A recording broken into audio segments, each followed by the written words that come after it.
ఈరోజు సొరకాయతో తపాల చెక్క చేస్తున్నా నేను.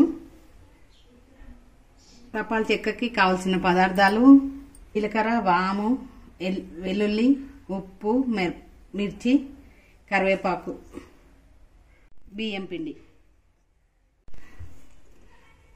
ఇంత సొరకాయ పట్టదు మనకు. సగం తురుముకోవాలి. సొరకాయని కట్ చేసి తురుముకుంటా.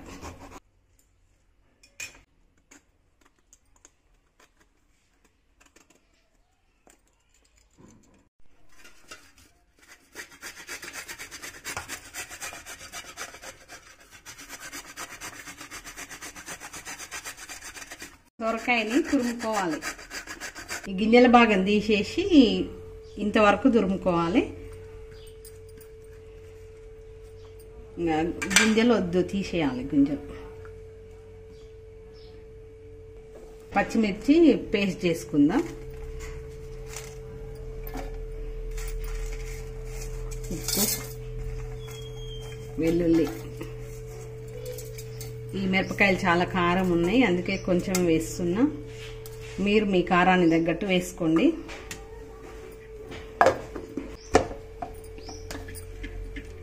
ఇలా పేస్ట్ చేసుకోవాలి. పచ్చిమిర్చి, కారం, సొరకాయ తురుము,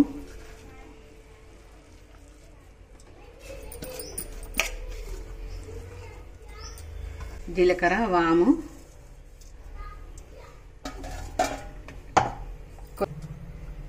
కరివేపాకు కొంచెం కట్ చేసేసుకుందాం. కొంచెం పెద్దగా ఉంది కరివేపాకు.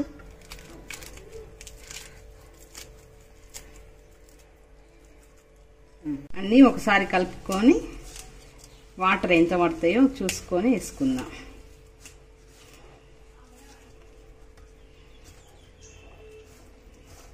ఎందుకంటే సొరకాయలో కూడా కొంచెం వాటర్ ఉంటుంది కదా, చూసి పోసుకోవాలి వాటరు.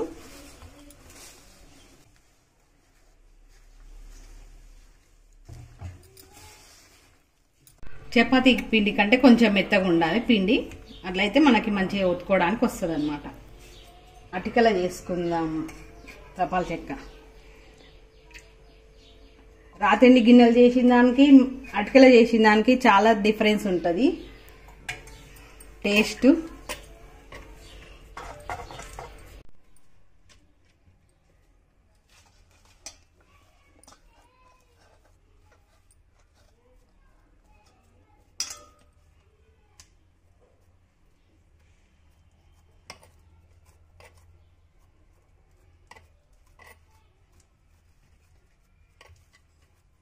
కొంచెం పలసగా ఒత్తుకుంటే తొందరగా కాలుతుంది.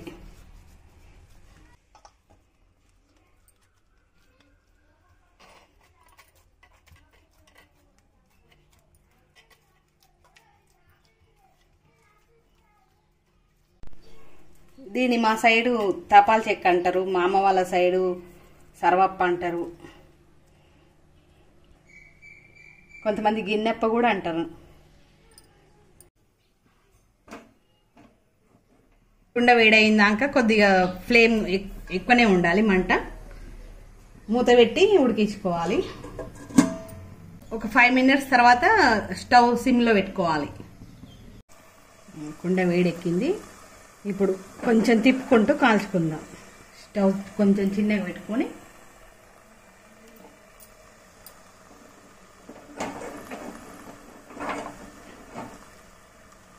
కొంచెం సేపు ఒక 5 నిమిషాలు అట్లా చూసుకోవాలి. మళ్ళీ చూసుకొని కాల్చుకోవాలి.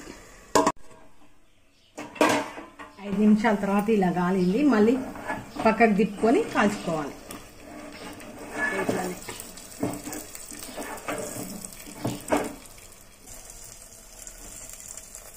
అన్ని వైపులా కాలేలా కాల్చుకోవాలి. ఇది చూసిరా, గుంతలు రెడ్ కలర్లో మారుతున్నాయి. మట్టి కుండలు కొంచెం హ్యాండిల్ చేయడం కష్టమే.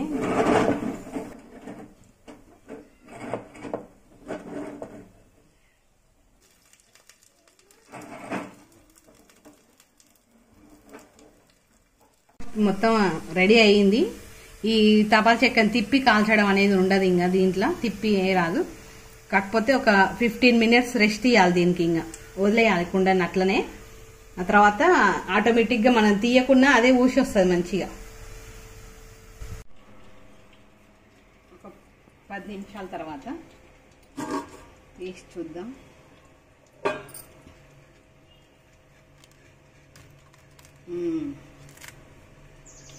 చాలా కాలుతుంది, వేడి తగ్గలేదు. చూసిరా ఎట్లా వచ్చిందో, చూడండి ఎంత మంచిగా గాలిందో. మాడకుండా తిప్పుకుంటూ కాల్చుకోవాలి. కుండకి గింత కూడా అంటుకోదు, ఎంత నీట్గా వచ్చేస్తుందో అసలు. టేస్ట్ ఎట్లుందో చూద్దాం. సూపర్ ఉంది, టేస్ట్ చాలా బాగుంది. ఇదేమో రాత్రి గంట పెట్టినా, దీనికి దానికి చాలా డిఫరెన్స్ ఉంటుంది టేస్ట్లో. ఇది మాత్రం సూపర్ ఉంది. ఇట్లయినా తినొచ్చు, కొంచెం చట్నీ పెరుగుతో కూడా తినొచ్చు.